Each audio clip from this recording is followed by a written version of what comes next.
Ya, kwanza kabisa habarini zenu nyinyi wapendwa. Basi mimi kwa majina naitwa Michael Theonesti, ni after team mauzo kutoka Mixx Bias, toka halmashauri ya wilaya ya Kaliua, mkoa wa Tabora. Kwanza kabisa napenda kuzungumzia swala zima la mtandao. Kwa hususan swala nzima kama freelancer kwa mawakala.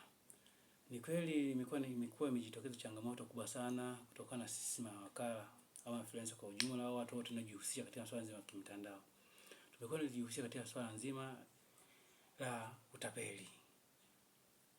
Ndio mojawapo ni sehemu kubwa sana tunasema wakala tunaochangia katika swala nzima la utapeli katika nchini kote Tanzania kwa kutokuwa waadilifu au kwa kweli katika sehemu yetu ya kazi. Maana ni kwa sababu gani? Unajikuta unakutana na mteja na kukubaliana kupeana huduma. Na baadhi na pasipo kumpatia huduma yake inayostahili, unajikuta umeshampatia sawa huduma anayohitaji, na vile pengine ukajikuta umeshamsajili line nyingine zaidi ya moja, na wengine wakaenda kuuza kokote kwingine unakojua. Hiyo pengine napenda kutoa tu angalizo kwa wadau katika sehemu mbalimbali hapa nchini.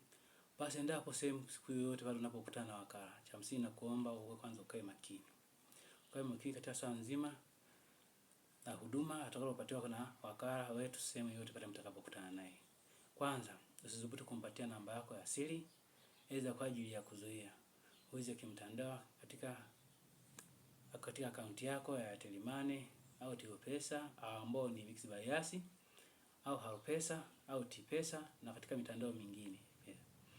Basi, kutokana na hayo machache, basi naombeni, nataka radhi kwa wale ambao ushapata kukutana na changamoto ya namna hapo. Basi shukrani.